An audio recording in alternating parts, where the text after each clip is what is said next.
Hi parents, உங்க குழந்தைக்கு சளி பிடிச்சாலோ இல்ல அலர்ஜிஸ் இருந்தாலோ இந்த மான்டே லூகாஸ்ட் மருந்து இல்ல மான்டேர் மான்டெக் அந்த மாதிரியான சிரப்ஸை டெஃபினெட்லி நீங்க யூஸ் பண்ணியிருப்பீங்க.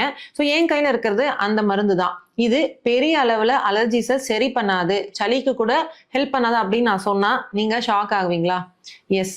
ஸோ இந்த மான்டெலூகாஸ்ட் அப்படின்ற மருந்து வந்து லியூகோட்ரைன் ரிசெப்டார் ஆன்டகனிஸ்ட் அப்படின்ற ஒரு பெரிய கிளாஸ் ஆஃப் ட்ரக்ஸ்ல இருந்து தான் வருது. ஸோ இந்த மருந்தை தயாரிக்கும் போது எப்படி இதை வந்து யூஸ் பண்ணணும் அப்படின்னு நினைச்சாங்க அப்படின்னா, ஆல்ரெடி அலர்ஜியோ இல்ல ஆஸ்மாவோ இருக்கிற குழந்தைங்களுக்கு என்ன ட்ரீட்மெண்ட் நம்ம தரணும்? நேசல் ஸ்ப்ரேஸ் இல்லைன்னா வந்து இன்ஹேலர்ஸ், அதாவது இந்த மாதிரியான பஃப் மருந்துகளை தான் தரணும். இதையும் கொடுத்துட்டு குழந்தைக்கு சரியாகல, ஸோ ஸ்டெப் 2 அதாவது ஆட் ஆன் ட்ரக்கா தான் இந்த மாதிரியான மான்டெலூகாஸ்ட் மெடிசனையே தரணும். பட் இந்த கைட்லைன்ஸ் எல்லாம் லேசா அப்படி இப்படியே அடாப்ட் ஆகி இப்போ சாதாரண சளிக்கு கூட மான்டெலூகாஸ்ட் மெடிசனை வந்து யூஸ் பண்ண ஆரம்பிச்சாச்சு.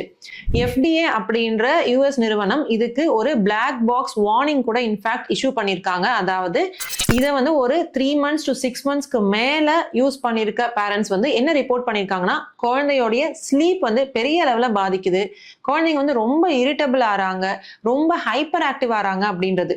ஸோ நியூரோ சைக்காட்ரிக் சிம்டம்ஸ் வந்து மான்டெலூகாஸ்ட் ஓவர் யூஸ் ஆகும்போது இருக்கு.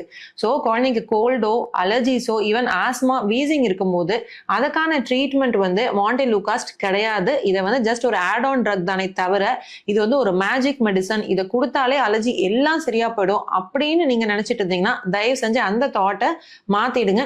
சரியான ட்ரீட்மெண்ட் அலர்ஜிஸ்க்கு ரொம்ப ரொம்ப முக்கியம்.